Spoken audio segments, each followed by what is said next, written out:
ये कहानी है एक ऐसे शख्स की जो 28 साल पहले बर्फ से ढके कोहिस्तानी पहाड़ों में लापता हो गया था।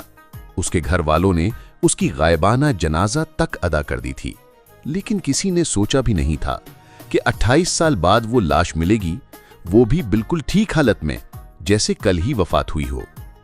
कोहिस्तान के इलाके पल्लस से ताल्लुक रखने वाले एक शख्स उमर खान हर साल गर्मियों में दोस्तों के साथ लेडी वैली जाया करते थे।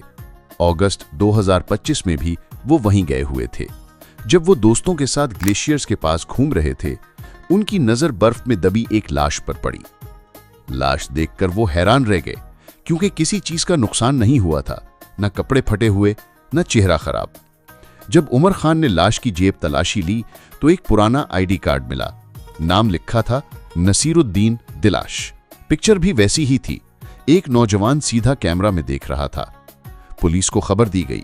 कोहिस्तान के डीपीओ अमजद हुसैन ने बताया कि यह 28 साल पुराना केस है, जहां एक शख्स बर्फ के नीचे ग्लेशियर्स में गिर गया था, लेकिन किसी ने कभी गुमनामी का रिपोर्ट दर्ज नहीं करवाया।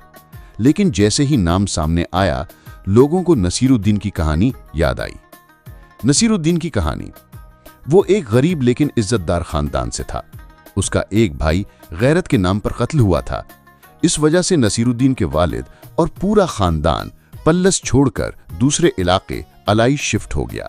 नसीरुद्दीन और उसका भाई कसीरुद्दीन फिर भी वक्तन फवक्तन घोड़ा और माल मवेशी का कारोबार करते थे। जून 1997 में दोनों भाई घोड़ा खरीदने कोहिस्तान के स्पीड वैली गए। वापस आते वक्त उन्होंने एक नया रास्ता लिया, लेडी वैली के ग्लेशियर से गुजरने का। रास्ता मुश्किल था। नसीर घोड़े पे था और कसीर पांव से। जब वो टॉप पर पहुंचे तो अचानक फायरिंग की आवाज आई। कसीर का कहना है कि उसे शक था कि ये दुश्मनों की तरफ से आई है।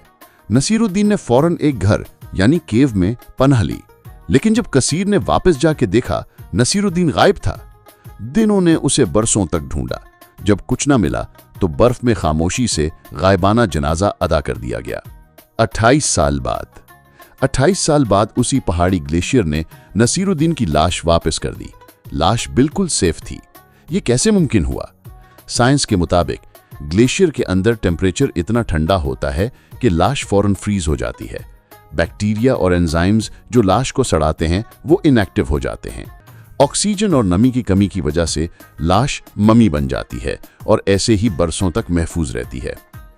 Professor doctor Ahmad Bilal, COMSATS University Abbottabad के मुताबिक बर्फ में लाश के महफूज रहने का ये नेचुरल प्रोसेस है, लेकिन यह भी सबूत है कि हमारे ग्लेशियर्स अब तेजी से पिघल रहे हैं। ये कहानी क्या सबक देती है? नसीरुद्दीन की लाश मिलना उसके घर वालों के लिए एक मोजज़ा था, मगर ये कहानी हमें एक और चीज समझाती है। गैरत के नाम पर होने वाले कत्ल, खानदानी दुश्मनी और हमारे समाज की बेहिस्सी। 28 साल तक एक माँ ने अपने बेटे का इंतजार किया, एक भाई ने कभी उसे भुलाया नहीं, और आखिर एक ग्लेशियर ने इंसानियत को यह सबक दिया, कुछ भी कभी दफन नहीं होता, ना सच, ना गम, ना मोहब्बत। सब्सक्राइब करें हमारा YouTube चैनल साइबर कहानी। आपका एक लाइक हमें और बेहतर वीडियोस बनाने का हौसला देता है।